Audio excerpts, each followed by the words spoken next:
Alright, Shalawam, ahchyam. First and foremost, I want to give all praise to YAHAWAH BA, YAHAWASHI. Up on the L's a great millstone, and blessings to you ahchyam out there pushing this truth in all sincerity and faith and honesty to help further seal the elect. And I want to get into a topic real quick concerning its response to the video Elder Tahar put up concerning normalcy bias. And let me just read definition real quick.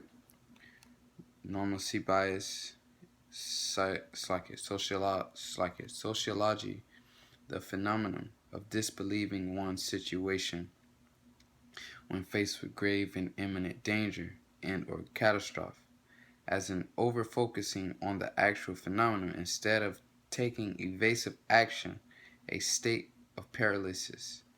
So really disbelieving the magnitude of the danger that we're living in. You know, when I think of that, I think of being oblivious, to the situation. Not really taking heed to the upcoming dangers.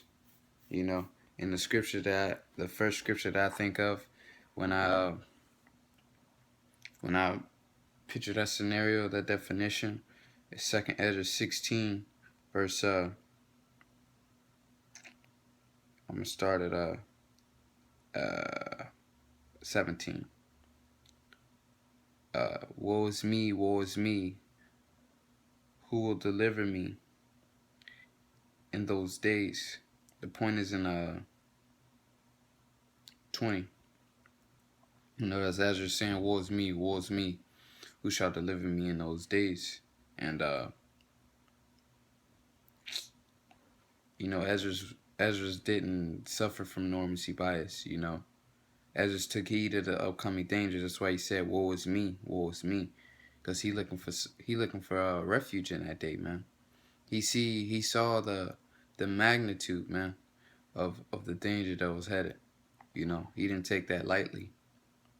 It says, beginning of sorrows and great mournings, the beginning of famine and great death, the beginning of wars, and the power shall stand in fear, the beginning of evils. What shall I do when these evils shall come? Behold, famine and plague and tribulation and anguish are sent as scourges and amendment. And it's the point right here, normalcy bias. But for verse 20, 2esdras 16, verse 20.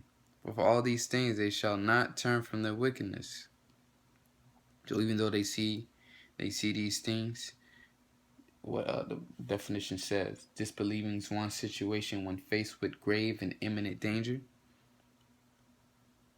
So jump at verse 18. It says, beginning of famine, that's a danger.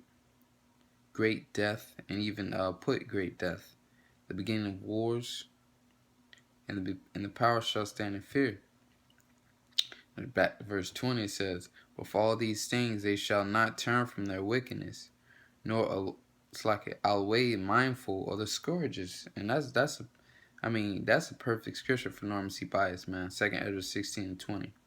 But for all these things they shall not turn from their wickedness, nor always mindful or the scourges. So it says disbelieving. So it says they are not mindful, disbelieving of the situation when faced with grave danger. And this lists great dangers. It says, behold, victuals shall be so good and cheap upon earth, they shall think themselves to be in good case. And then shall evils grow upon the earth, sword, famine, and great confusion. For many of them that dwell upon earth shall perish of famine, and the other that escape the hunger shall the sword destroy. And with that brings me to one last scripture on this response to normalcy bias.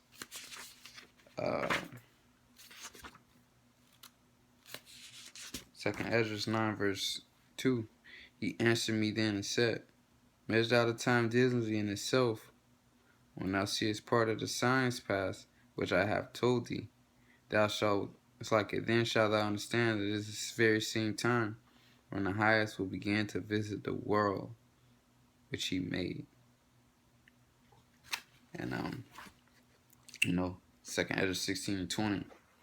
That's the first scripture I think of when I think of normalcy bias, you know. And another scripture that comes to mind is the book of Luke, I think it's the 21st chapter, where it states that, you know, behold, they were eating, drinking, and marrying like in the days of Noah, you know. Or when you, another scenario was when you see the dark clouds, you know, gathering, you can tell it's about to be a storm. And you just continue to play outside, you know, completely oblivious, disbelieving one situation. Oh, it's not going to rain. The clouds are just getting dark. We'll be all right. You know, you see lightning striking and thunder. You get thunder and shit, you know, but they don't really take it serious. But, you know, that's 2esdras 16, verse 20. That's the scripture I think of when normalcy bias comes to my mind. You know, with that, I'm going to give all praise to YAHAWASHI, YAHAWASHI, the one to elders of great millstone, and blessings to the ahchyam out there, poising his truth in all sincerity and faith and honesty to help further seal the elect. You know, Shalawam, you know, measure the times, and, you know, keep your eyes open. Shalawam.